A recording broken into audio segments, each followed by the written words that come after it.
versículos 9 ao 13, Deuteronômio, capítulo 31, versículos 9 ao 13.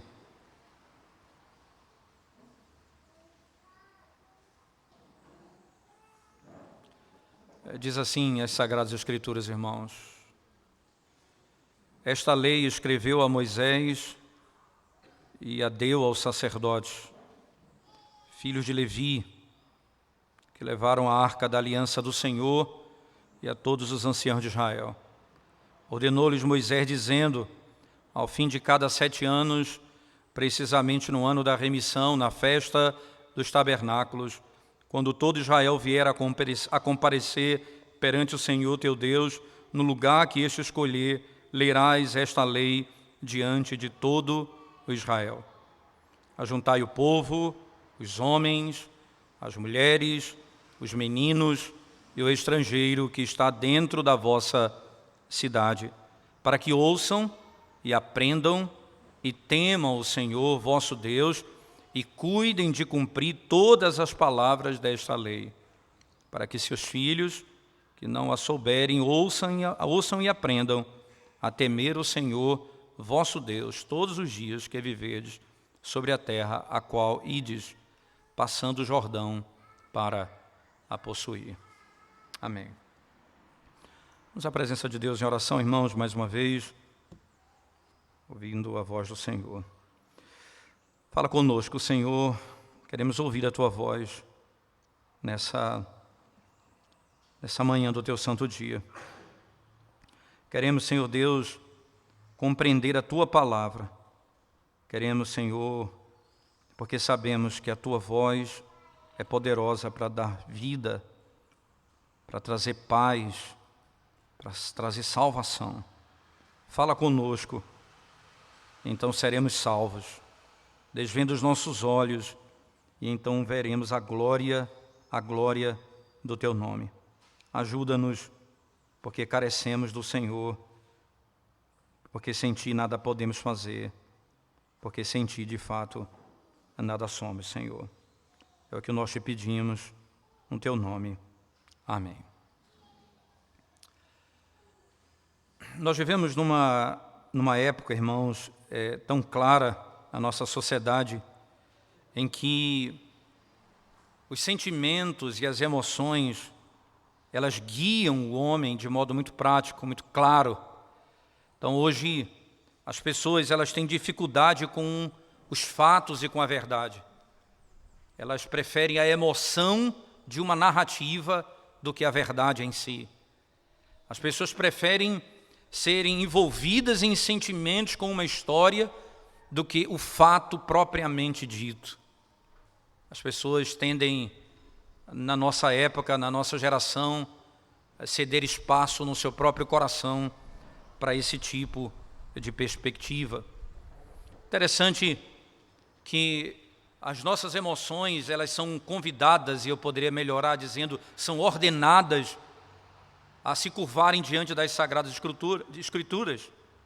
A nossa razão, ela é ordenada a curvar-se diante das Sagradas Escrituras, porque a beleza da narrativa bíblica, ela não é beleza pela simples característica literária de ser descrita, mas porque é a revelação da verdade, é a revelação dos fatos, e a maneira bela da descrição da Escritura não apaga, nem diminui, nem torna a verdade algo de menor importância. A Escritura Sagrada, ela é a revelação da vontade de Deus, e são os fatos aqui revelados, seja poeticamente, seja no livro de sabedoria, seja numa profecia, seja numa narrativa, seja numa crônica, não importa, é a forma que Deus escolheu de revelar os fatos, Eu costumo dizer, quando você vai para o livro de Deuteronômio, no livro de Êxodo, no capítulo 14, quando é narrado ali você tem a narrativa da destruição de Faraó e o exército diante do Mar Vermelho. Você tem um texto contado de modo paulatino, consecutivo, uma narrativa bem construída. Imediatamente no capítulo 15, Moisés, que narra o capítulo 14, canta um hino, canta um salmo, que é a descrição do capítulo 14. A linguagem poética do capítulo 15 e a narrativa do capítulo 14 são meios e veículos que Deus utilizou para expressar a verdade, os fatos. E nós vivemos numa sociedade onde os fatos não são tão importantes mais. Hoje a grande ênfase hoje é o uso da palavra narrativa no sentido mais ideologizado, não no sentido técnico, literário. Então se diz assim, essa é a narrativa que se tem acerca desse assunto. E o que significa narrativa? É a manifestação de uma época que se vive hoje chamado pós-verdade, onde a verdade já não afeta o indivíduo, mas o modo como aquela história é pensada, isto é, você tem uma narrativa e você exclui ou toma partes de um fato e seleciona informações e constrói uma narrativa. E ninguém está preocupado se aquilo é verdade ou não. É como aquilo me afeta. Então, por que é comum hoje você associar a pessoa dizendo ele é homofóbico? Isso é uma narrativa.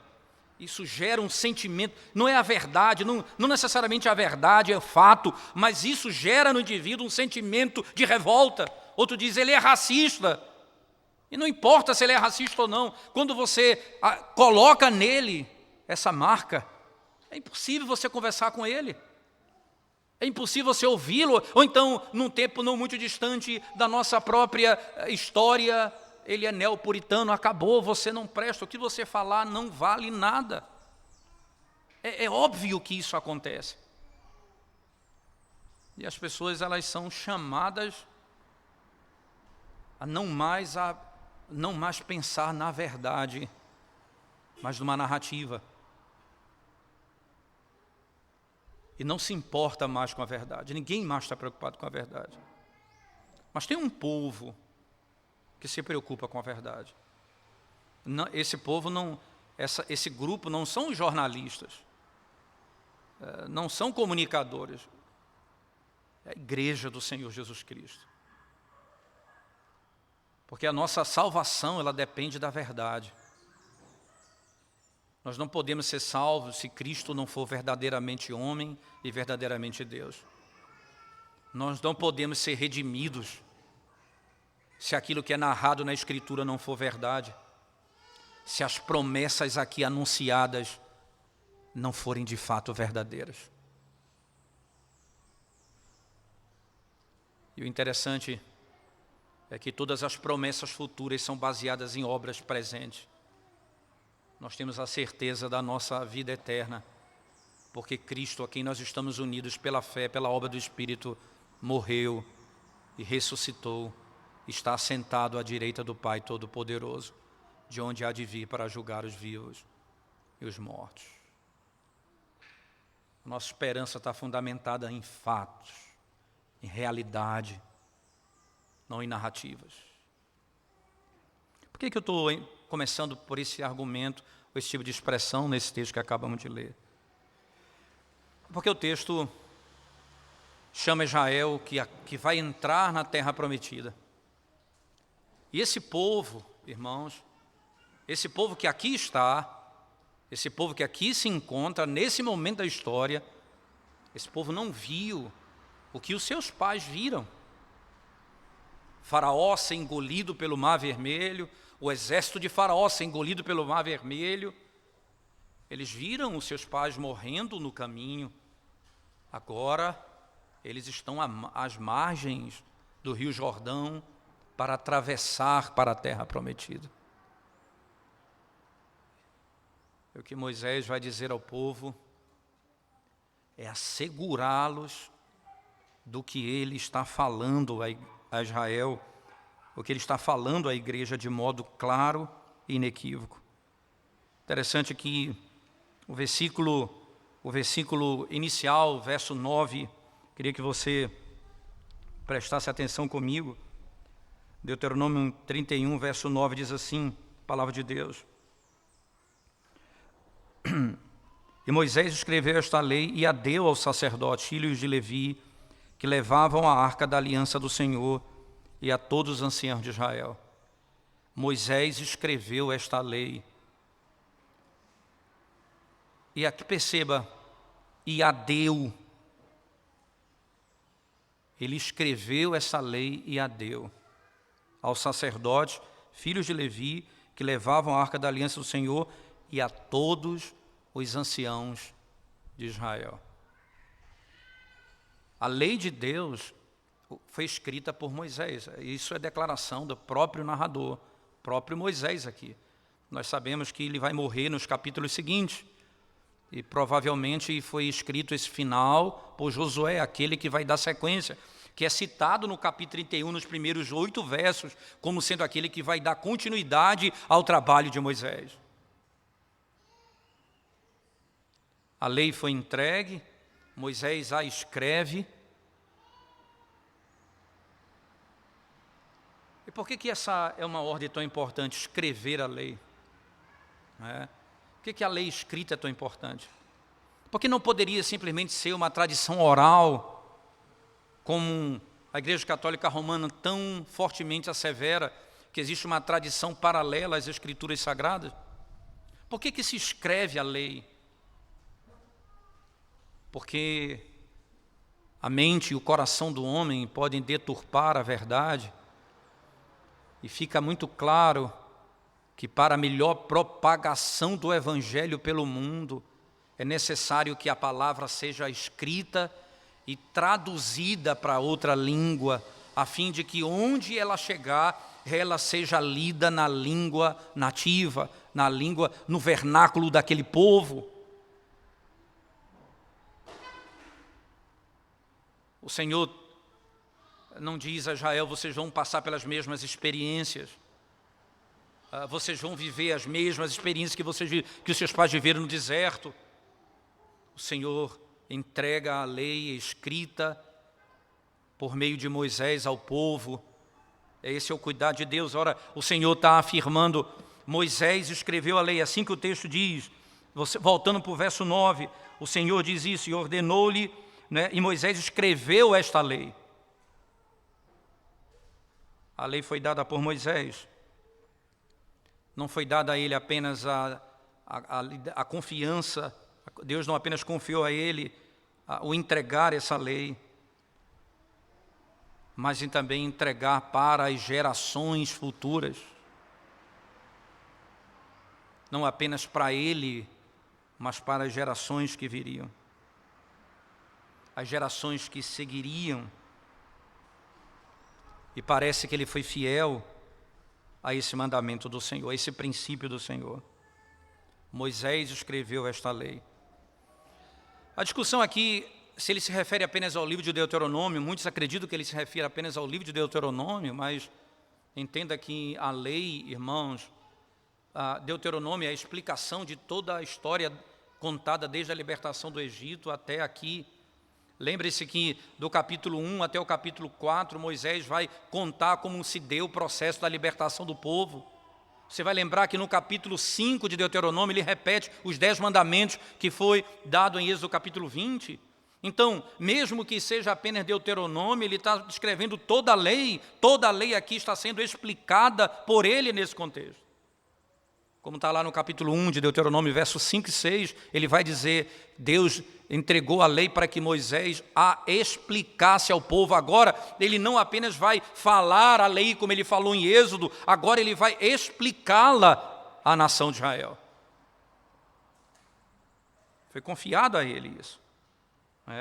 Essa lei é a palavra de Deus. É dela que procede toda a revelação. Todas as outras partes do cânon, elas saem desse texto. Você não vai ter, na sequência, você tem de Josué, e dentro do cânon hebraico, por exemplo, Josué é um dos profetas. Nós chamamos de livros históricos, não é? Mas dentro do cânon judaico é um dos profetas, chamado como profetas anteriores. Porque para o judeu, o profeta não era aquele que falava apenas o que iria acontecer. O profeta era aquele que falava a palavra de Deus, até mesmo o narrador é um profeta, porque o que ele está descrevendo ali é a palavra de Deus. E é um grande equívoco quando se pensa que profecia resume-se a falar o que vai vir. Profecia é falar a palavra de Deus verdadeiramente, autoritativamente. Esse é um grande engano que nós temos na nossa geração. Eu não costumo fazer isso, mas eu quero, se você quiser aprofundar um pouco esse conceito, que não é o nosso desejo aqui tratar desse assunto hoje, mas tem um livro espetacular da editora Os Puritanos da Cleary, de Palmer Roberts, chamado A Palavra Final. E nesse livro você vai poder entender melhor esse assunto, sem dúvida alguma. Mas, voltando ao nosso tema, a preocupação é, por que isso tem que ser escrito? A preocupação é porque isso servirá para as gerações. Ora, é claro que o que o Senhor está dizendo a Moisés é óbvio, que eles não viverão de revelações que não procedam de Deus. É por isso que você vai ter acréscimo ao cânon, você vai ter Josué escrevendo, você vai ter Samuel escrevendo, todos eles vão acrescentar ao cânon, mas no final, quando o cânon é encerrado, ninguém mais tem revelação como profecia do Antigo Testamento, porque se há profecia como no Antigo Testamento, as Escrituras não são suficientes para nós. É como se Deus tivesse revelado a sua vontade à igreja e disse o seguinte: olha, a palavra não é suficiente, você precisa de mais alguma coisa.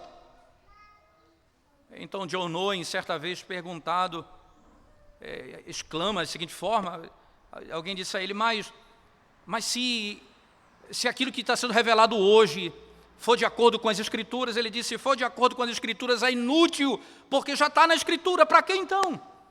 E se for contrário, é maldição, é anátema. Se tiver de acordo com a Bíblia, é algo desnecessário, porque já está na Bíblia. Mas se for diferente da Bíblia, é anátema, é maldição. É um outro evangelho. Escreve. Então Moisés escreveu a lei e deu. E passou. E entregou. É claro que a lei de Deus é inspirada. É a palavra de Deus claramente revelada. Por que então deve ser feito? Porque aqueles que vão ler as Escrituras vão revisar sua própria vida, vão poder pensar na sua própria alma, vão ser prescrutados. Um dos aspectos importantíssimos da leitura da lei está lá no finalzinho da nossa narrativa, que o texto descreve. Ele diz assim, verso 13, e aqui seus filhos que não souberem, ouçam e aprendam a temer ao Senhor vosso Deus todos os dias que viverdes sobre a terra. Você vai ler, esse texto vai ser entregue, e os seus filhos vão temer a Deus. Ela tem poder para prescrutar a alma. Ela tem poder para revelar o nosso coração. Ela tem poder para mostrar em quem confiamos. Então, se ela tem esse poder de levar os nossos filhos a temer a Deus, ela precisa ser passada de geração a geração. Os nossos filhos não viverão de narrativas segundo a perspectiva moderna. Os nossos filhos viverão segundo as narrativas bíblicas, segundo as histórias reveladas na Escritura e com o propósito delas, independentemente do gênero literário utilizado para essa revelação. Independente do gênero literário. A igreja do Novo Testamento, ela é profundamente abençoada, irmãos, a partir desses escritos que nós recebemos. mas não apenas por aquilo que recebemos, mas pela pregação dessas verdades. Pela pregação dessas verdades. Quando nós lemos a Escritura e pregamos essas verdades, a igreja do Novo Testamento ela é perfeitamente abençoada por Deus, porque nós podemos compreender todo o escopo da revelação, lendo a lei, entendê-la na sua gloriosa totalidade. Como nós somos abençoados por Deus. Ora, irmão, se o cuidado com a lei era assim, não é diferente com o Evangelho. Não é à toa que Paulo disse, eu me admiro que, escrevendo aos Gálatas, eu me admiro como que de repente, rapidamente, vocês deixaram o verdadeiro Evangelho que eu vos anunciei para seguirem um Evangelho pirata, falso. Paulo diz, ainda que um anjo, e aí Paulo está dizendo, nem coisas extraordinárias, espirituais, entenda aqui, irmãos, que venham falar com vocês alguma coisa contrária ou distinta daquilo que vocês têm em mãos. Ele vai mais adiante e diz, ainda que um de nós, ele diz, mesmo que um dos apóstolos voltem depois dizendo, nós vamos ensinar outra coisa além daquilo que está escrito, isso seja anátema, seja maldito, diz o apóstolo Paulo. Vocês não deveriam emprestar os seus ouvidos a um falso evangelho. Vocês não deveriam fazê-lo.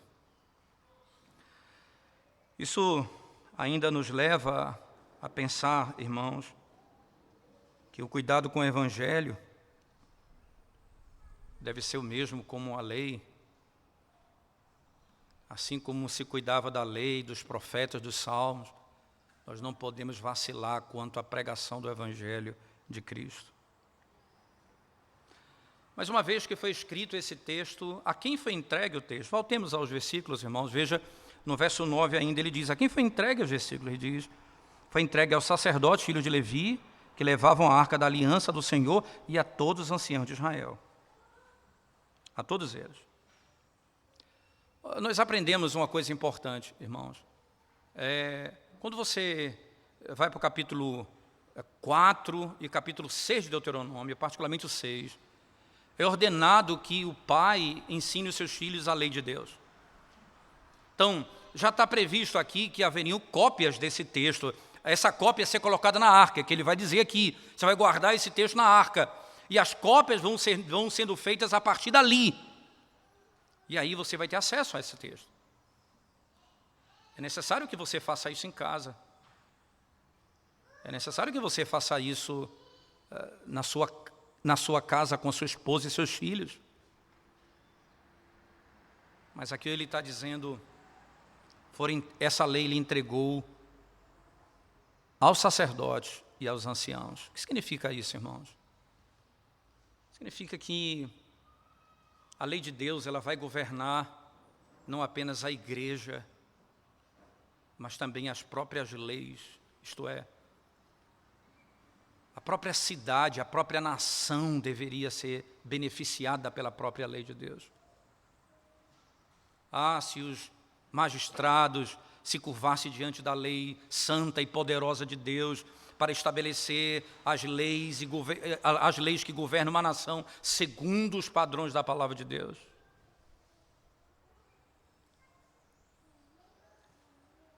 Mesmo quando as nações não têm a consciência de que ela procede de Deus,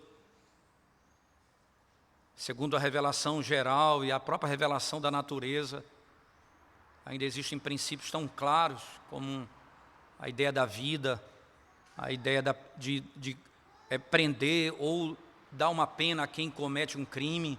Isso é um princípio claro da Escritura, mas revelado por Deus também na própria criação. A igreja e os magistrados deveriam ter zelo É por isso que os nossos pais do passado diziam com tanta clareza que os magistrados deveriam zelar para que a verdade tivesse liberdade no meio de uma nação. Lembre-se que Paulo vai dizer aos romanos, lá na carta aos Romanos, que aqueles que fazem o bem não devem temer, porque os magistrados, eles servem para punir os que fazem o mal e para honrar e louvar os que praticam bem. É para que o bem e a verdade possa ter fluidez, ela possa ser real no meio da sociedade. Esse é o princípio. Assim também na igreja, a mentira não pode imperar. Foi entregue nas mãos dos sacerdotes a lei para que eles instruam o seu povo na verdade. Lembre-se que o profeta vai dizer posteriormente: o meu povo padece por falta de conhecimento, porque deixaram a minha lei de lado, porque seguiram os seus próprios pensamentos.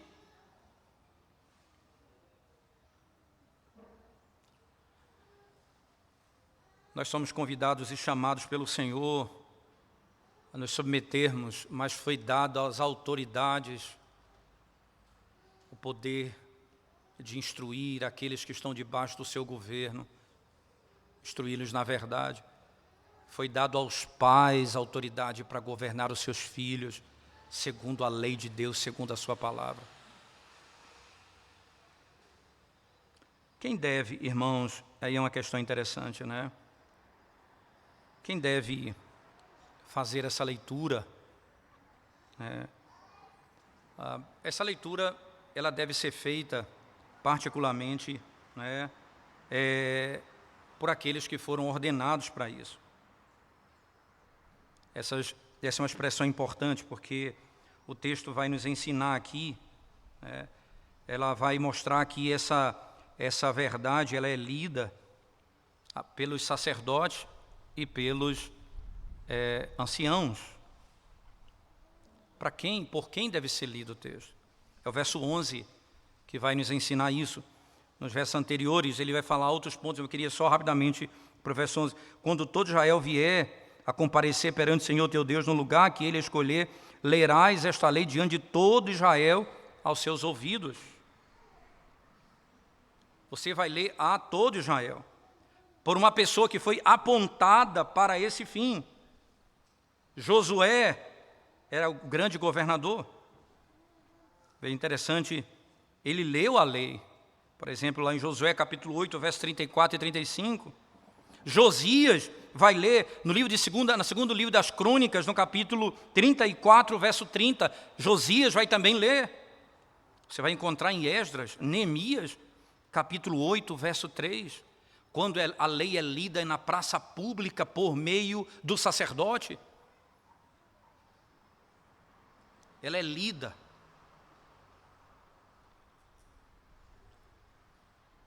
Você sabe por que alguém, às vezes as pessoas perguntam, diz assim, é muito estranho na igreja presbiteriana da Aliança, porque é o pastor que ora, que lê, que prega, e agora está até cantando. Essa parte não estava no script, mas eu estou nessa também. Na ausência do presbítero Manuel Canuto, agora eu vou precisar de socorro, mas enquanto o socorro não chega, eu estou até cantando, mas não é necessário que eu faça isso, mas que eu pregue, que eu ore, que seja lida a Escritura. Por quê? É desse princípio que é extraído esse conceito dentro da fé reformada. Queria que você ouvisse atentamente comigo a pergunta 156 do Catecismo Maior. Entenda por que os nossos pais estabeleceram esse fundamento com base em verdades como esse texto aqui. E daí a razão pela qual a Igreja Presbiteriana da Aliança segue esse caminho.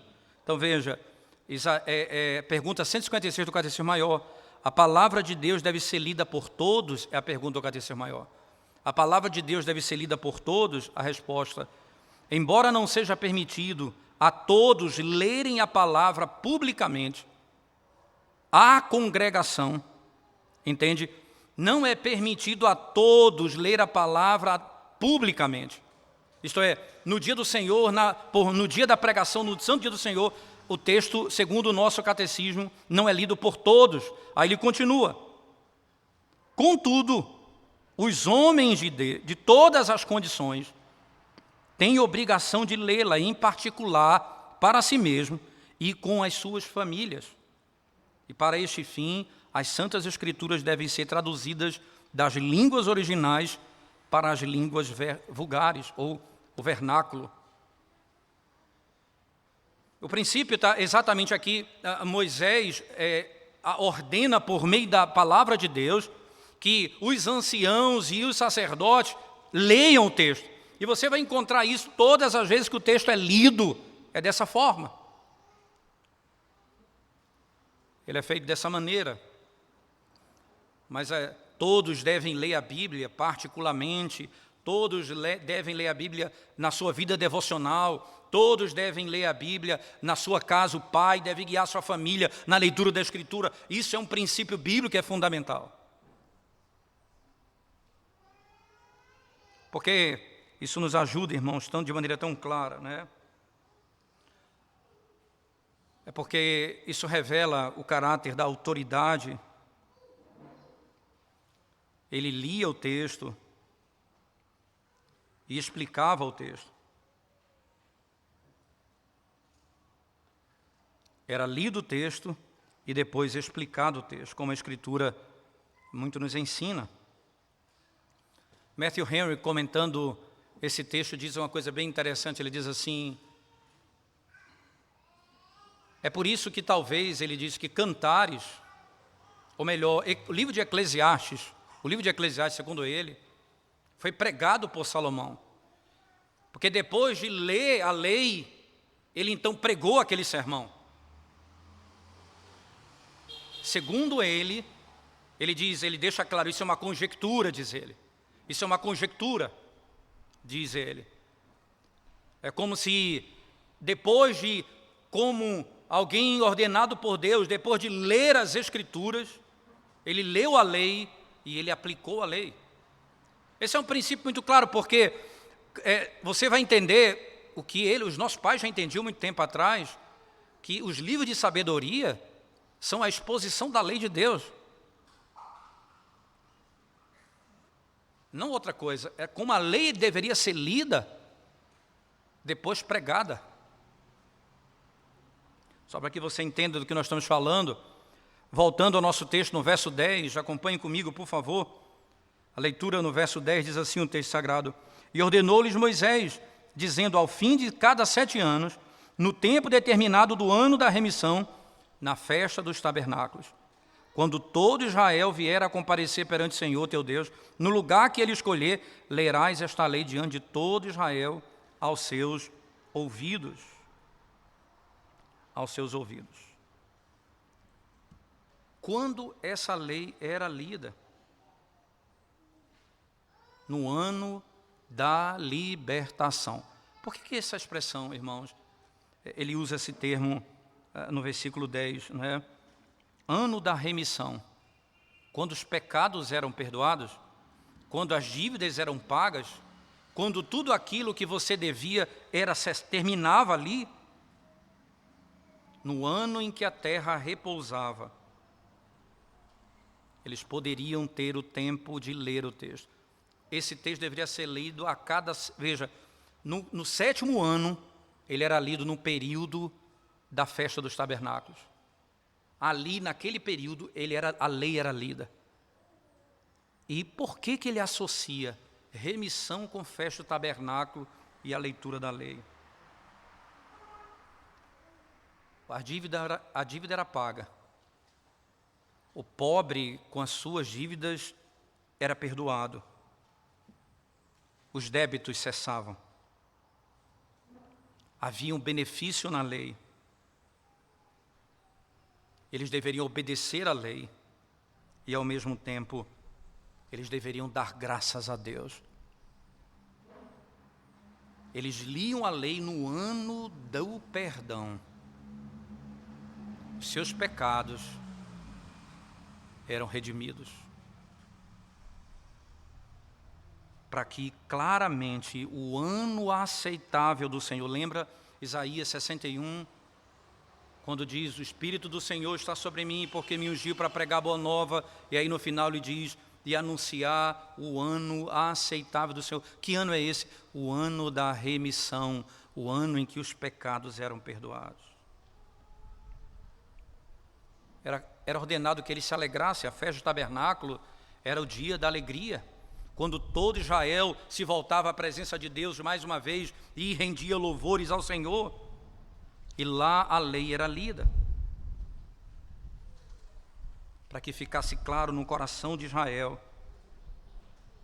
que eles deveriam ler a lei de Deus com prazer, com alegria, com satisfação, não como um peso. É ordenado que fosse lida no dia da remissão, no ano da remissão, para que o sabor fosse singular, o peso da lei e o alívio do perdão dos meus pecados. Porque esse é o propósito da lei, é levar o homem à consciência inequívoca de que ele carece de um Redentor, porque seus pecados precisam ser perdoados. Seus pecados precisam ser perdoados. A quem isso deveria ser feito? No verso 11, a todo o Israel. Quem são todos aqui, irmãos? Homens, mulheres, crianças e estrangeiros. Interessante, essa era uma festa que os homens, as mulheres e as crianças deveriam participar. Na leitura da lei, toda a lei. Na renovação do pacto, todo o povo de Deus deveria ser consciente, ou estar consciente da palavra de Deus. Primeiro os pais, por que está ali o homem e a mulher, o pai e a mãe? Por que eles deveriam estar ali? Por uma simples razão. A eles foi dada a incumbência de instruir os seus filhos. Interessante que, usando a figura de Provérbios, você vai encontrar muitas vezes ele dizendo, filho, não abandone ou não se revolte, não rejeite a voz ou ensinamento de sua mãe. A própria lei diz, honra teu pai e a tua mãe. Eles deveriam, então, sendo conhecedores da lei, deveriam instruir a sua família na lei. Quem lia a Escritura era o sacerdote e os anciãos, e a quem era lido, ao homem e à mulher, porque eles iriam instruir, eles iriam ensinar, eles iriam edificar a sua casa. Mas ele diz aos seus filhos e às crianças, porque você não poderia educar se não fosse com base na revelação bíblica. Você não vai casar se não for segundo as Escrituras. Você não vai viver se não for segundo a palavra. Você não vai educar os seus filhos se não for segundo a lei de Deus. Vocês precisam estar aqui e vocês vão ouvir isso no dia do maior regozijo, porque a festa do tabernáculo era o dia de regozijo. Eles liam a lei no ano da remissão das suas dívidas. O pai, a mãe, os filhos. Esse é o desafio e a sabedoria de instruir os nossos filhos na lei de Deus e mostrar o prazer da lei. Como salmista, o meu prazer está na lei do Senhor, e na sua lei medito dia e noite. Como eles deveriam ouvir com um coração reverente, eles deveriam ouvir com temor, eles deveriam ouvir com alegria e com regozijo. Essa é a postura no culto quando a palavra é lida, quando a palavra é pregada. É com temor, é com alegria, é com reverência, é com prazer. No dia do perdão No ano do perdão, a lei do Senhor é lida.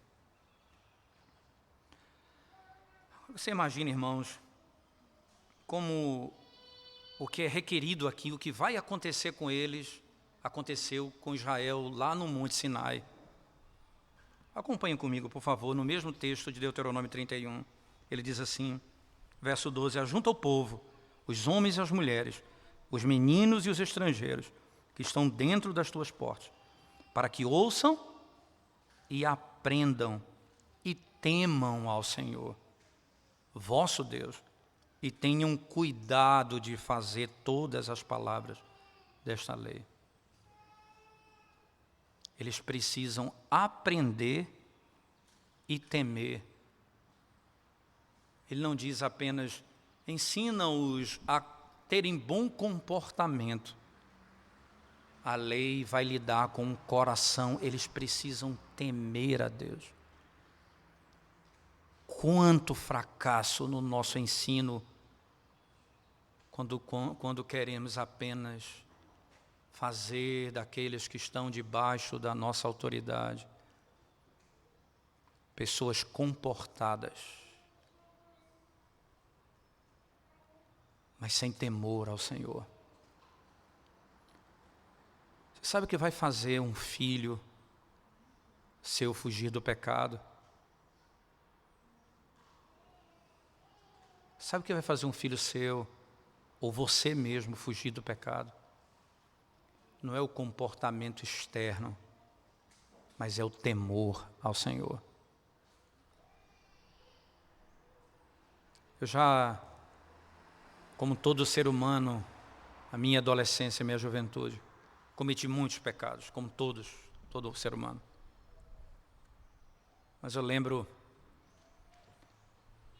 quando os meus amigos queriam cruzar a fronteira daquilo que eu achava plausível na brincadeira. E eles cruzavam a fronteira daquela brincadeira, indo para práticas que seriam contrárias à lei de Deus. Talvez até as minhas brincadeiras fossem contrárias à lei de Deus, mas eu criei uma barreira e deixei que fluísse até um determinado momento, quando o convite ou a amizade tentava me levar para um lugar mais distante, longe dos meus pais. Eu não conseguia ir, porque havia um temor no meu coração. Eu não vou adiante. Chega, eu vou voltar daqui. Foi só por causa da misericórdia de Deus. A razão do ensino não é apenas para que eles aprendam, é para que eles temam. E você lembra que a lei, quando foi dada em Êxodo 20, houve um temor terrível no coração daqueles que estavam presentes? Um temor terrível ali. A ponto no capítulo 20, verso 18, eles afirmarem a Moisés: não permita que Deus fale conosco, fale tu conosco, não ele, porque senão morreremos. Eles tremiam diante dos raios e trovões. Agora a lei vai ser lida, irmãos, e ela continuará trazendo temor ao coração do homem. Nós não ouvimos raios nem trovões, mas o Espírito de Deus, pela palavra, leva o homem não apenas a aprender, mas a temer ao Senhor. Nós não estamos diante do Monte Sinai, nós estamos no Monte Sião. Mas o mesmo Deus é fogo consumidor. Você deve prestar bem atenção no que está sendo dito e no que está sendo lido. E no final, no verso 13, ele diz assim: e que seus filhos que não a souberem, ouçam e aprendam a temer ao Senhor vosso Deus, todos os dias que viverdes sobre a terra a qual ides, passando o Jordão para possuir. Esse é o propósito, para que eles possam temer ao Senhor e observar suas obrigações. Veja, eles façam o que é ordenado e temam. Porque eu não posso dizer que tema a Deus se não faço o que Ele manda. E cumpra os mandamentos. Se eu disser assim, eu ando segundo o meu próprio pensamento e temo a Deus, não é verdade. Aqui você vai ensinar os seus filhos para que eles temam e façam tudo o que foi ordenado. Isso só é dado pelo Espírito Santo que é derramado no coração daqueles que pertencem ao Senhor. O que vai ser lido hoje e o que foi lido hoje, pregado hoje, nem de perto tem a glória do Monte Sinai, mas muito maior glória,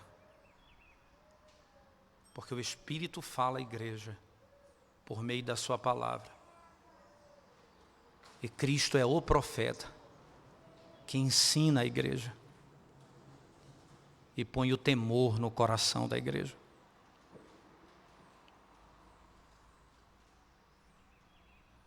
Há uma joia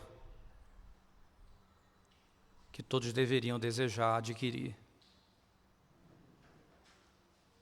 o temor do Senhor. Porque o Senhor disse lá em Malaquias: aqueles que me temem são como pedras preciosas, pertencem a mim. Nós somos propriedade do Senhor e somos marcados pelo temor. Nós tememos ao Senhor e fazemos o que Ele nos manda, pelo poder do Espírito Santo que habita em nós. Encerrando, irmãos,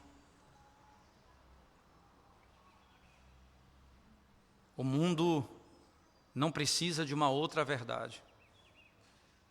Se você quer afetar as emoções dos seus filhos,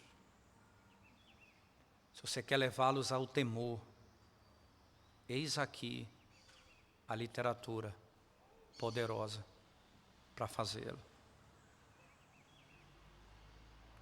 Porque por meio dela, o Espírito fala à sua igreja.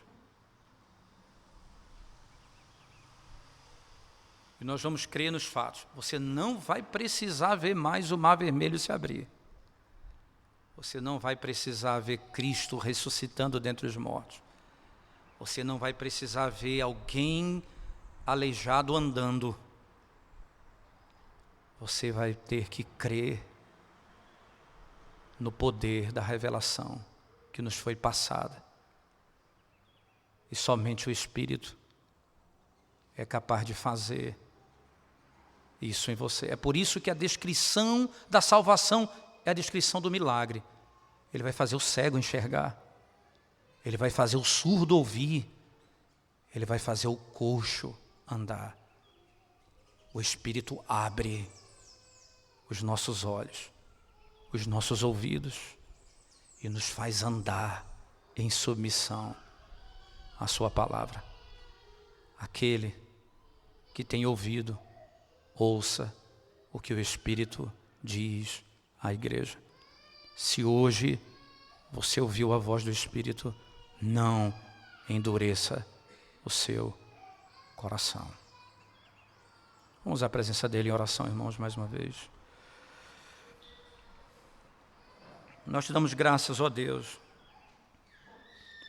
porque podemos ouvir a tua voz. Podemos ouvir a tua palavra e ouvir a tua voz por meio da leitura e da pregação da tua palavra.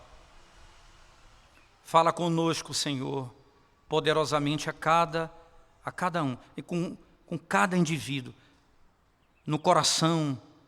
Fala ao coração de cada um da tua igreja, Senhor, fazendo-nos temer ao teu nome e amar os teus mandamentos. Clamamos a tua misericórdia hoje, Senhor Deus. Dirige a igreja como pastores, ensina-nos a pregar a tua palavra com fidelidade, porque é ela que levará, é só ela que tem poder para transformar o homem. Que os pais, o marido, ó Deus, eles possam, Senhor Deus, educar a sua família no temor do Senhor, ensinando, instruindo-os na palavra, para a glória do Teu nome, para que aprendam a temer o Senhor. É o que nós te pedimos, Senhor, em nome de Jesus. Amém, Senhor Deus. Amém.